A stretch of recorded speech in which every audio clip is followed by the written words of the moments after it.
How to get rich in America. It's pretty simple. Just make something people can't live without. To get super rich in America, make something people really can't live without because they're addicted at the expense of their own health and welfare. Heck, you don't even have to sell that thing. You can give it away and make billions off of the users in ways they barely even understand, and they don't even know they're being used. That approach made Mark Zuckerberg not just super rich, but a billionaire by the age of 23. 15 years later, he is a billionaire times 50 and then some. And the computer program that his Harvard roommates and him launched in 2004, of course, I mean Facebook, has 2.9 billion active users, or should I say suppliers. That's what they really are, because it's all that personal data, all those likes and clicks and scrolls that Facebook sells to advertisers for the sum of $115 billion. That's just last year alone. I didn't see a nickel of that money. Did you? Well, Zuck did.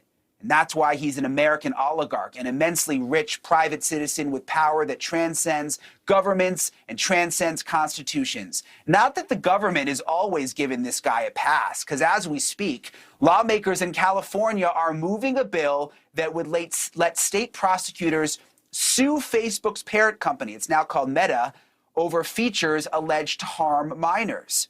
Facebook, and especially its sister app, Instagram, have been shown to form addictions and cause anxiety and depression in developing brains. Meta says the science is inconclusive. Of course they say that. Zuckerberg told Congress a year ago that connecting online can have positive mental health benefits he isn't keen on his own daughters having. In 2016, he said the 2 children he has with philanthropist and former pediatrician Priscilla Chan wouldn't be allowed on Facebook and presumably Instagram until they are 13. Never mind that for several years he invested heavily into developing an Instagram for kids before pausing the program last year after massive public outcry. Time now for me to stop talking about Mark Zuckerberg and let the 3 experts we have weigh in. Dr. Kara Alaimo is an associate professor in the Lawrence Herbert School of Communication at Hofstra University. Also with us, Charlotte Edwards, senior technology and science reporter at the U.S. Sun, and Joel Kotkin. He is an expert in global economic, political, and social trends. He also is the author of the book Coming Out of Neo-Feudalism, A Warning to the Global Middle Class. Okay, Charlotte, I want to start with you. This whole week, we've been obsessed with these American oligarchs. They're so rich, they're so powerful, yet they don't want us to know their secrets, and we're trying to find out. We've seen that Mark Zuckerberg depicted in the movies. We know that he dropped out of Harvard to develop Facebook. He comes in the T-shirt and hoodie every day to work. Those are the things that we see. But what don't we know about Mark Zuckerberg? There's so much we don't know about Mark Zuckerberg. He spends $27 million a year just on security. Well, Meta pays for that security to keep him and his family safe. Aside from his job, he's a family man. You said he has 2 children. His wife, they like to do a lot of philanthropy. They like to give a lot of money away, but they also spend a lot of money. They're investing in an estate in Hawaii. He loves random sports like spear throwing. He believes that the meaning of life is to create and connect people.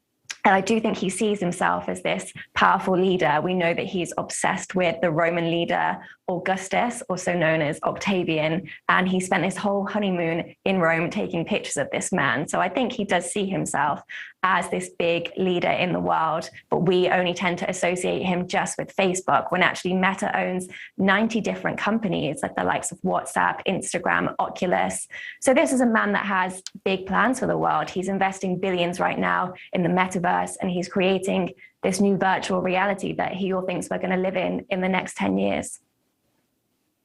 I like how he says he likes to create and connect people. That's his little catchphrase. All these oligarchs seem to have catchphrases that they want people to pick up on. But when you go into the details of what they're actually doing, that's when they don't always want to talk about it. Joel, in this series, we've taken dives into the different management styles of Elon Musk, Jeff Bezos, Bill Gates.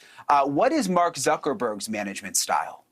Well, you know, I don't pretend to be an expert on how he runs a company internally, but I do know that his view of how people should live their lives is kind of interesting. He made one comment I remember where he said, what the important thing is what your work is. It doesn't matter if you don't have a car, you don't have a house, but it's a sort of almost this monastic order, maybe a little bit after Augustus. But one of the things that you see that's pretty clear is this is somebody who thinks there's us, the regular people, and then he gets to live in a different way. In California, for instance, he's been a big pusher of enforced density, getting rid of single family homes.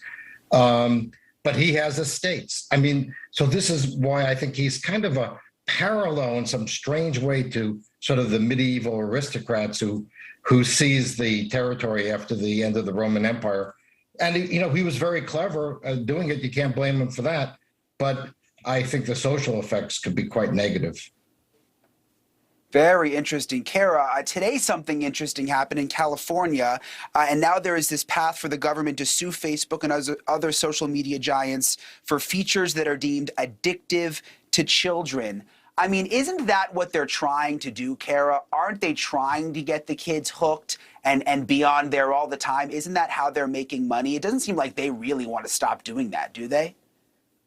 Well, of course not. The way that Facebook and other social media platforms make money is by keeping us addicted, right? Because the more time that we all spend on these platforms, the more money they can make from advertisers. It's just that simple.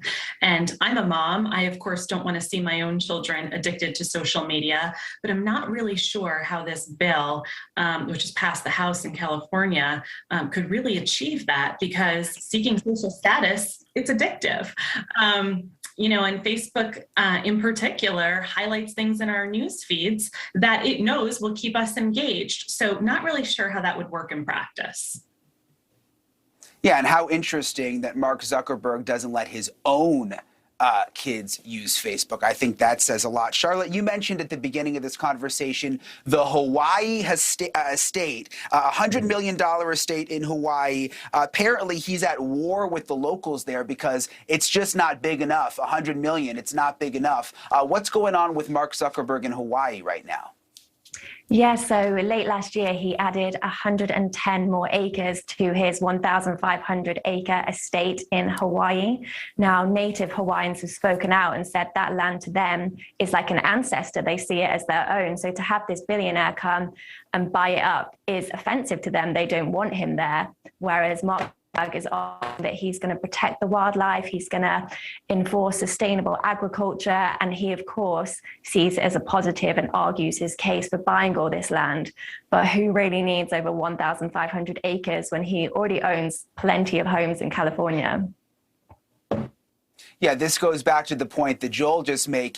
There's us and there's them. And he's going to fight because he wants that land in Hawaii. And you know what? We'll watch. He's probably going to win.